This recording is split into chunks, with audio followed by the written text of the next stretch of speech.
Ano ho ba ang number one na very common disease ngayon na kung minsan ordinaryo na lang? Obesity. Alam nyo ba na isang uri po ng sakit yan? Yung malalaki yan tiyan. Pasensya na rin sa mga nanonood na malalaki yan tiyan. Bakit nahihirapan ng vital organ? Ngayon ang tanong, ano ba yung sakit ng obesity o obese? Ito po yung karamdaman na hindi alam na meron tinatawag na food addiction. Ano po yung food addiction? Ito po yung kumakain tayo na hindi sang-ayon doon sa pangangailangan ng katawan.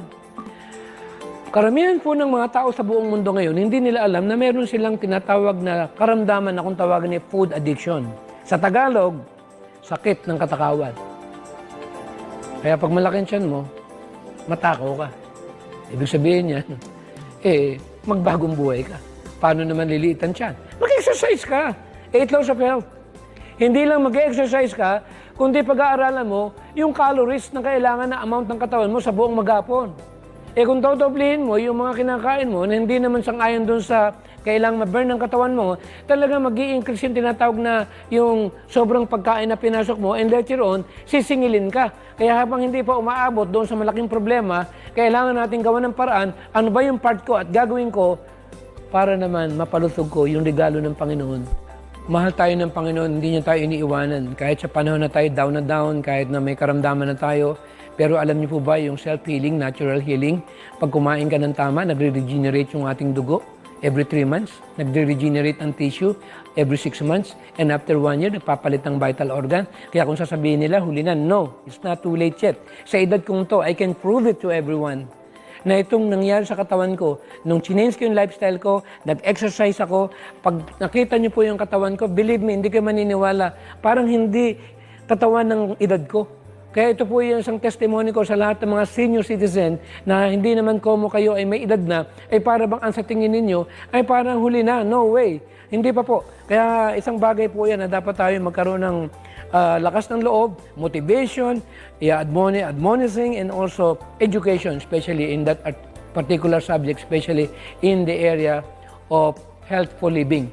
Kaya ito po yung tuloy-tuloy na ating pabalita, na ating pag-aaralan at bibigyan natin ng daan dahil ang Panginoon, sobra-sobra niya tayong minahal. Kahit may karamdaman na tayo, walang imposible yan. Bibigyan niya tayo ng regalo ng pangkalusugan. Na itong kalusugang ito ay regalo niya dahil ayaw ng Panginoon na mag-suffer ang kanyang mga anak. Dahil ang ibig niya, kung dumating siya sa kanyang nalalapit na pagparito, ay may handa natin ang ating kalusugan, may handa natin ang ating mental o kaisipan at palaguin natin yung ating espiritual na kabuhayan na siyang tanging produkto na kaniyang babalikan at kikilalanin na walang anumang bagay sa sanlibutan ang ating madadala sa kalangitan, kundi ang tanging nating madadala ay yung kayamanan ng kalusugan, kayamanan ng kaisipan na makita ng Panginoon ang kanyang larawan sa kanyang mga anak na nag-iintay sa kanya.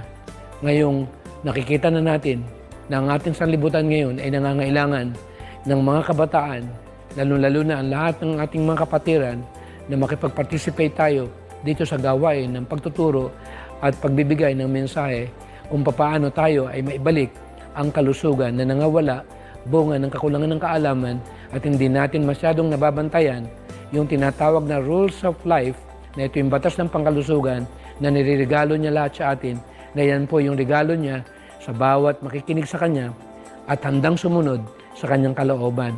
Kaya ngayon pong hapon, ibig ko lang pong pasalamatan kayong muli